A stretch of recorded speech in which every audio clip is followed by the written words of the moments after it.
Sir नमस्कार sir.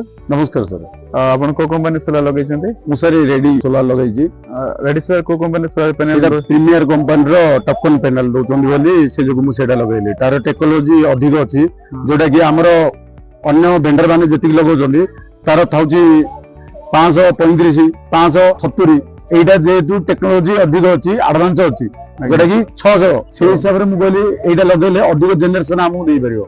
Normal अनग्रेड to ready solar केमते डिफरेंट? अनग्रेड रे कोन होची करंट पळले बंद हो जाची ये करंट गले मध्ये 1 किलोवाट रो सब लाइट फैन चलियो। रेडी सोलार कोन बैटरी कोन दिथले प्रोवाइड कर बैटरी देइचंती 160 रो माइक्रोटेक रो बैटरी देइचंती भलो बैटरी जोटा कि से बैटरी का देइचंती। करंट गले आपनकर कोन बैटरी सोलर चार्ज होछ ना बैटरी डिस्चार्ज खाली हबो? नहीं करंट गले सूर्य किरण अछि तो सूर्य रे ही चालुची तापरे जदी करंट सूर्य बंद हेला ताहले बैटरी नबो तापरे करंट आसला परे आउथरे करंट रू नै जिवो। तो आपण माने रेडी सोलार ने खुशी अछंती? खुशी बहुत खुशी अछु। अन्य माने रेकमेंड करिवे? हां सर बहुत करिवे कारण अन्य माने जो लगौचंदी करंट गले बंद हो जाउची ये करंट गले 1 किलोवाट तो कम से कम तो देई परती ना रूरल एरिया बहुत लाभ होबो ना कि? हां सर बहुत लाभ होबो। धन्यवाद।